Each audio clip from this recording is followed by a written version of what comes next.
Régler le primaire par rapport aux secondaires et aux portes oculaires. Je suis en train de réaliser la collimation du télescope qui consiste à aligner les miroirs entre eux afin de pouvoir démarrer une observation. Ce télescope étant l'un des plus grands de France transportable, pour le transporter on le démonte et forcément à chaque montage il faut faire ce petit réglage.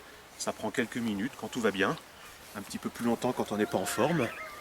Mais là, je m'appelle Erwan Lebert et je suis accompagnateur en montagne depuis 6 ans maintenant. Ma passion, c'est l'astronomie. Je me balade en montagne, je vais dans les refuges avec un instrument d'astronomie, ce qui permet de montrer les étoiles dans un ciel de bonne qualité. Et puis de fil en aiguille, à force de progresser et puis d'avoir de la demande, on se retrouve à voir ce type d'instrument qui, lui, ne se déplace pas en refuge, qui se déplace avec une voiture, mais qui permet de voir de très très belles choses. Et aujourd'hui, je fais principalement de l'astronomie.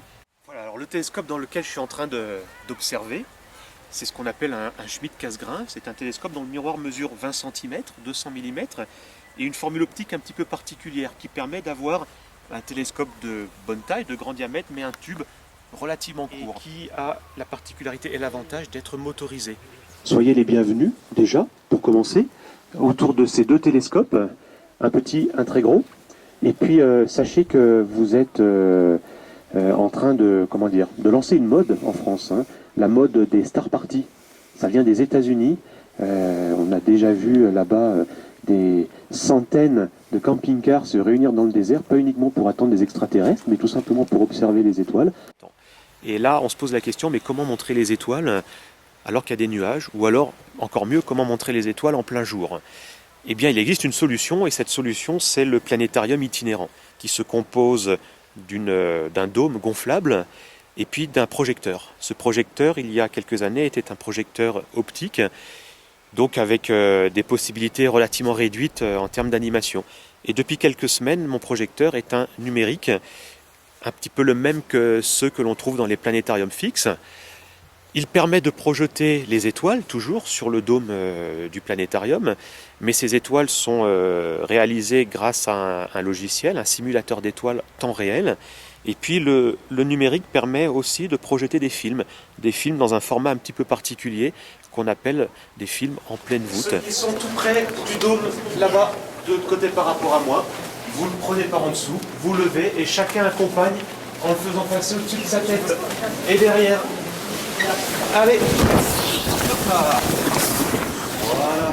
Alors l'astronomie, depuis quelques années, on constate que ça a de plus en plus de succès, il y a de plus en plus de demandes, ça intéresse énormément de public. Alors moi je travaille évidemment avec les scolaires, je me déplace dans les écoles. Ça intéresse beaucoup les établissements, les classes, puisque plutôt que de prévoir un car pour emmener les enfants dans un planétarium, parfois à plusieurs centaines de kilomètres de distance, c'est moi qui viens dans l'école. Et là, travaille votre œuvre. Parce que tout à l'heure, il y aura forcément beaucoup d'échecs. Quelqu'un va après se reculer, on va tous se reculer à une dizaine de mètres derrière la longueur du fil qui est dans la mallette. Ok? Donc allez-y, vous reculez à peu près au niveau de la cabane, qui est la cabane de départ du télésiège. Donc on reste là parce que moi j'ai la clé. Hein.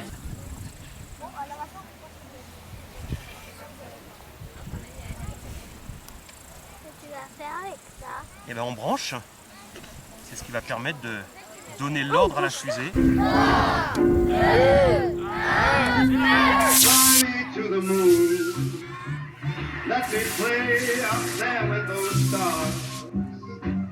Let me see what life is like on Jupiter and Mars. In other